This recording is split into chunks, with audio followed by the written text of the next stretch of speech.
هغه د اشرافو تبلیغات باندې کړي هغه داسې نه ده کړې عموماً کې دې ځای نه تللی حکومتونه ولاړې تبلیغات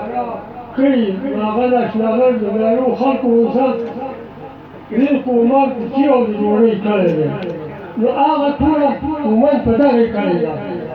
کاته غذا کې کاته انګریز والی کاته انګریز څخه انګریزونه عموماً په شرط شوي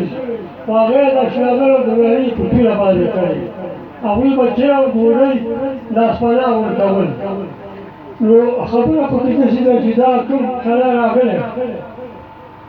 دلته موږ د ګاډي دوا سلام او دلته چې کوم ملګري دي دا ټول ستړي مه شئ په خیر راغلی نو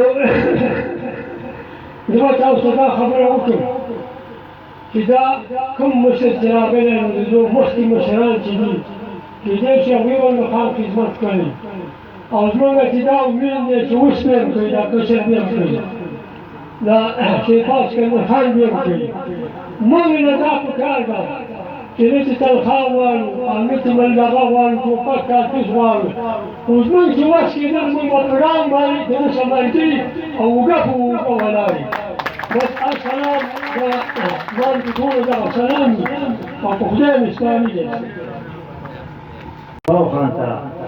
او آخر راشي او انشاءالله ولذي زه په ډېرو خبرو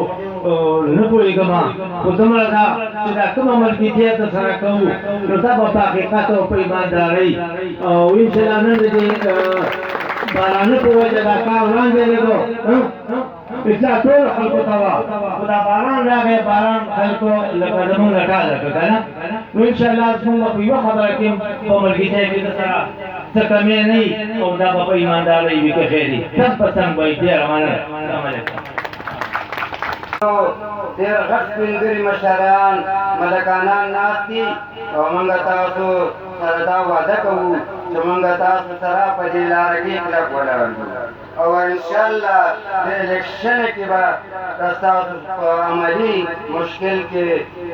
ثابتوو او انشاءالله عموما تاسو سره څنګ په څنګ کې ولاړ دي او ملګرتیا کې داسې په ضلع مومندو کې هم د زړه نه ملګرتیا کېږي زه د مومندو د قومي وطن پارټۍ چیرمین ملک مصطفی صاحب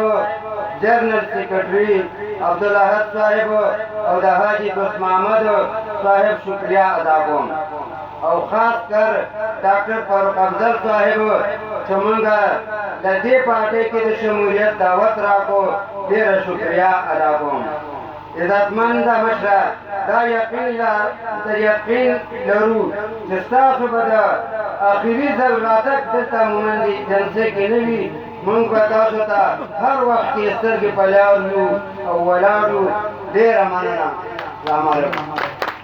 د ستورو رڼا ته شي سپوږمۍ چې راښکاره شي د ستورو رڼا ته شي سپوږمۍ چې راښکاره شي ورخاړې سر ځوړندکي په بلۍ چې راښکاره شي باران د عطرو نه وي خوشیبي وي او خوشبوی وي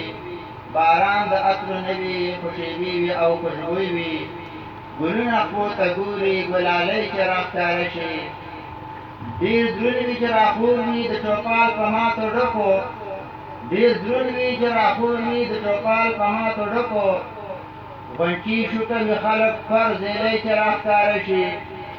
د ټولو نه مخکې زه جناب سکندر خان شیرپال صاحب ته